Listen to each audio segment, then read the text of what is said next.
আবু সাইদকে কি আপনারা ভুলে গেছেন? সেই 5 আগস্টের কথা, 2024 সাল। সেই আবু সাইদ, শহীদ আবু সাইদ বুক চিতিয়ে দিয়েছিল, তাকে কি আপনারা ভুলে গেছেন? দর্শক শ্রোতা, আপনারা শুনলে অনেকেই খুশি হবেন, অনেকেই বেজার হবেন এবং আপনারা অনেকেই অবাক হয়ে যাবেন। আজকে সেই আবু সাইদ হত্যার মামলার একেবারে রায় ঘোষণা করে দেওয়া হয়েছে। দর্শক শ্রোতা, 30 জন আসামি করা হয়েছে, তার মধ্যে 3 জনের আর 2 জন মানে 5 জনের মৃত্যুদণ্ড এবং যাবজ্জীবন জেল 5 জনের মধ্যে, আর বাদ বাকি 25 জনের বিভিন্ন মেয়াদে সাজা হয়েছে। আপনারা শুনলে অবাক হয়ে যাবেন। দর্শক শ্রোতা, আবু সাইদের সঙ্গে সেদিন কি হয়েছিল? সেই পুলিশের কথা মনে আছে আবু সাইদের বুকে গুলি করেছিল? তাছাড়া সেই ডাক্তারের কথা মনে আছে যে আবু সাইদের রিপোর্ট চেঞ্জ করে দিয়েছিল? হ্যাঁ দর্শক শ্রোতা, আজকের এই ভিডিওতে আপনারা সমস্ত তথ্য জানতে পারবেন। এখন অনেক মানুষ আছে, আমি শুনি, মানুষের মুখে থেকে শুনি, এখনো অনেক মানুষ আছে আবু সাইদের এই কাহিনীগুলো আপনারা জানেন না। তো আজকের এই ভিডিওটি দেখুন। এই 2-3 বছরেও যেহেতু আপনারা এই ইতিহাস জানেন নাই, আজকের এই ভিডিওটি দেখলে আপনারা A to Z Abu Saeed সম্পর্কে জানতে পারবেন। সেদিন আবু সাইদের সঙ্গে কি হয়েছিল, আর কাদেরকে যাবজ্জীবন জেল দিল, কাদেরকে আপনার মৃত্যুদণ্ড দিল এবং কাদের কত বছর জেল দিল, সমস্ত কিছু আজকের এই ভিডিওতে আপনারা জানতে পারবেন। এই জন্য বলতেছি ভিডিওটি মনোযোগ সহকারে আপনারা দেখতে থাকুন। আবু সাইদ হত্যা মামলার রায় ঘোষণার পর আসামিদের জয় বাংলা স্লোগান। এখানেই তো ভুল। সেই পুলিশ অফিসার যে আবু সাইদকে গুলি করেছিল সে জয় বাংলা স্লোগান দিচ্ছে। ভাই, আপনারা সরকারি কর্মচারী ছিলেন, কোন দলের পক্ষে ছিলেন না, তাহলে কেন জয় বাংলা স্লোগান এখন বললেন? এখানে তো আপনারা বেশি ফেসে যাচ্ছেন, এখানে আপনারা আরো বেশি ফেসে গেলেন। জয় বাংলা স্লোগান দিচ্ছেন, আপনারা ছিলেন পুলিশ অফিসার, কোন দলীয় না। যাই হোক, জুলাই অভ্যুত্থানের প্রথম শহীদ রংপুরের বেগম রোকেয়া বিশ্ববিদ্যালয়ের শিক্ষার্থী আবু সাইদ হত্যা মামলার রায় ঘোষণার পর হট্টগোল সৃষ্টি হয়েছে আন্তর্জাতিক অপরাধ ট্রাইব্যুনালের এজলাসে। বৃহস্পতিবার 9 এপ্রিল ট্রাইব্যুনাল 2 এর চেয়ারম্যান বিচারপতি নজরুল ইসলাম চৌধুরীর নেতৃত্বাধীন 3 সদস্যের বিচারিক প্যানেল আলোচিত এ মামলার রায় ঘোষণা করেন। কিন্তু রায় ঘোষণার পরে ট্রাইব্যুনাল থেকে বের হওয়ার সময় দায়িত্বরত পুলিশের সঙ্গে ধাক্কাধাক্কিতে লিপ্ত হন উপস্থিত আসামিরা। এ সময় তারা জয় বাংলা স্লোগান দিয়ে বলেন, আমরা এ রায় মানি না, আমাদের ফাঁসানো হয়েছে, আমরা নির্দোষ। জুলাই অভ্যুত্থান কেন্দ্রিক আলোচিত এ মামলায় বেগম রোকেয়া বিশ্ববিদ্যালয়ের সাবেক উপাচার্য মোহাম্মদ হাসিবুর রশিদ সহ মোট আসামি 30 জন। এদের মধ্যে 2 আসামিকে মৃত্যুদণ্ড ও 3 আসামিকে যাবজ্জীবন কারাদণ্ড দেওয়া হয়েছে। বাকি 25 আসামিকে বিভিন্ন মেয়াদে সাজা দেওয়া হয়েছে।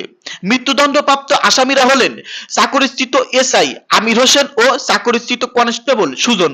এছাড়া বেগম রোকেয়া বিশ্ববিদ্যালয়ের সাবেক ডিসি হাসিবুর রশিদকে 10 বছরের কারাদণ্ড, সাবেক এডিসি মারুফ হোসেনকে 5 বছরের কারাদণ্ড, সাবেক কমিশনার মনিরুজ্জামান 10 বছরের, সাবেক অতিরিক্ত পুলিশ কমিশনার নূর আলমকে 5 বছরের, ছাত্রলীগের পদধারী 6 জনকে 3 বছরের, সাবেক প্রক্টর শফিকুল ইসলামকে 5 বছরের, বেরবির গণিত বিভাগের সহযোগী অধ্যাপক মশিউর রহমান ও লোক প্রশাসন বিভাগের সহযোগী অধ্যাপক আসাদুজ্জামান মল ওরফে আসাদকে 10 বছরের কারাদণ্ড দেওয়া হয়েছে।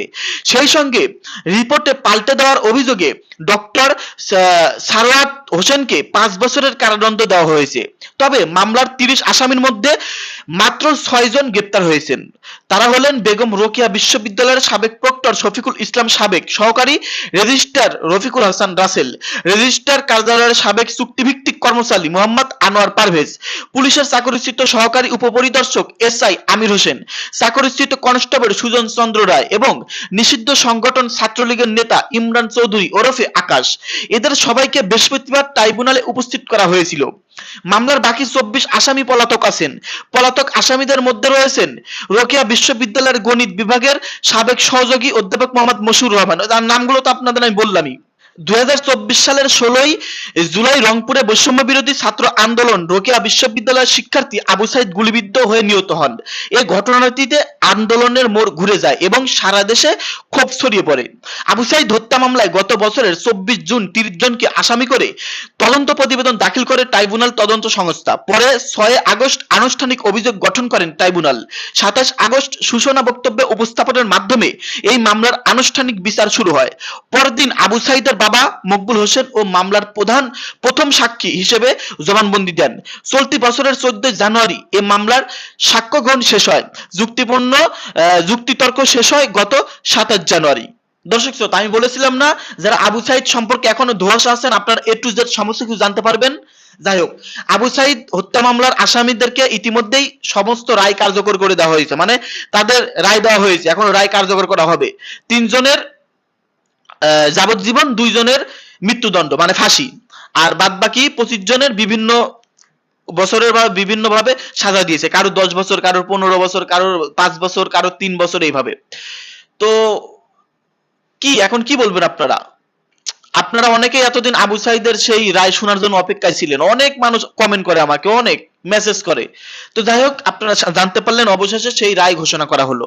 তো ভিডিওটি এখনই শেয়ার করে দিন, যেন এই বিষয়টি আপনি নয় পুরো বাংলাদেশের সবাই জানে, কারণ আবু সাইদ কিন্তু শুধু আমরা জানি না, আবু সাইদ সম্পর্কে পুরো বিশ্ব দেশ, পুরো বাংলাদেশ, ভারত, কিছু নাগরিকও জানে এই আবু সাইদ সম্পর্কে। তো এখনই ভিডিওটি শেয়ার করে দিন, যেন সবাই বিষয়গুলো জানতে পারে।